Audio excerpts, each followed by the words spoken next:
The Little Fir Tree.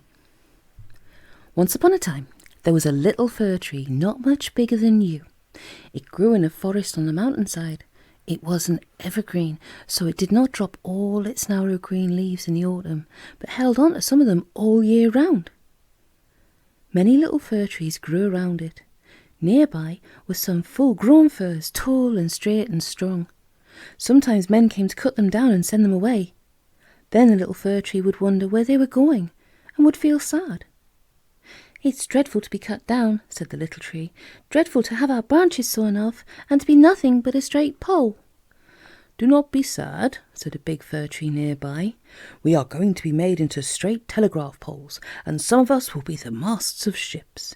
Ah, that's a grand end for a fir tree, to be planted in a ship and to hold the flapping sails that send the ship along." The little fir tree thought that it would indeed be a grand life. It hoped that when it had grown tall and straight, it too would end as a mast in a ship. It would be grand to drive along over the water, hearing the wind once again, being of use for many, many years, thought the little fir tree. All the small growing fir trees hoped the same thing, and they grew a little each year. Then one winter there came a great storm. It broke on the mountainside where the forest of fir trees grew. It sent a great wind blowing through their branches. We shall fall, said the fir trees, and their branches tossed and shouted in the wind. "We have no deep roots," they said. "Do not blow so hard, wind, you'll blow us over."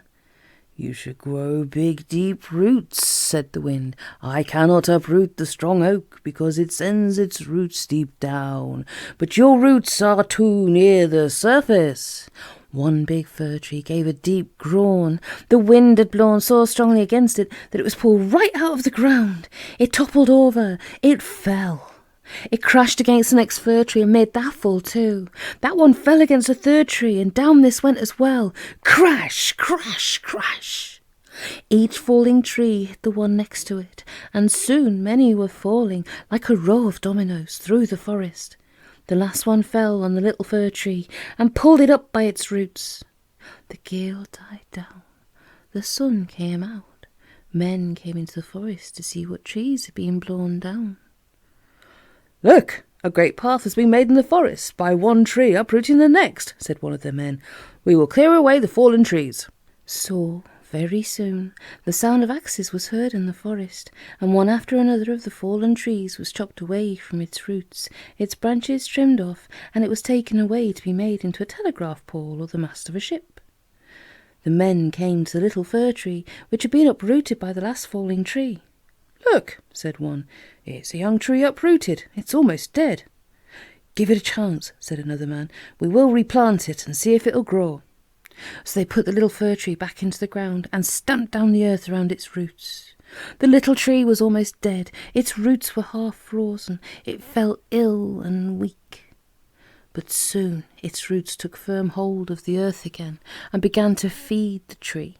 It felt better. Its branches stiffened a little. It put its topmost spikes straight.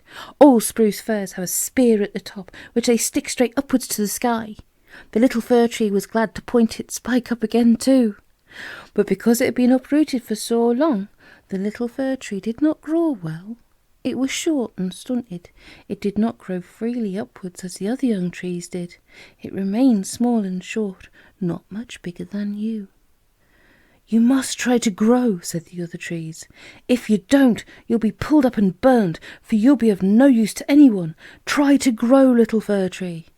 "I am trying," said the little tree, "but something has happened to me. I'm afraid I shall always be small. I've lost the power of growing." It did grow a very little, but by the time the other firs were tall and straight, the little fir tree was very tiny still. It was sad. "I know I shall be thrown away," it said to itself. "I know I shall. I did want to be of some use in the world, but now I shan't be. When the men come to look at the other young trees, they'll think they're fine, but they're sure to pull me up." Sure enough, when the men came round just before Christmas, they were very pleased with the other young firs, but they did not think much of the little one. "This is a poor tree," said one. "It'll never be any good." They went on into the forest, but later on one of the men came back to the little fir tree. He dug around its roots and then pulled it out of the ground. He put it over his shoulder. "Goodbye," called the little fir tree to all its friends. "Goodbye. I'm going to be thrown away. I am of no use. But I wanted to be. I did want to be." The man walked down the mountainside with the little tree. He came to a cosy house with lights shining from the windows, for it was almost dark. He stamped into the house and shook the snow off his shoulders and called loudly, "Peter, Anne, I've got something for you." 2 children came running out, and they shouted for joy to see the little fir tree. "Oh, what a dear little tree! It's just the right size." Then a good many things happened that puzzled the little fir tree very much. It was put into a big tub. The tub was wound round and round with bright red silk and looked absolutely delightful. Then clips were put on the branches of the little tree, and candles were stuck into the clips. Soon it had candles from top to bottom. Then bright, shining ornaments were hung from every branch. Some were blue, some were red, some were green, and some were yellow. They were lovely and made of the finest glass. "I am beautiful," said the little green tree in surprise.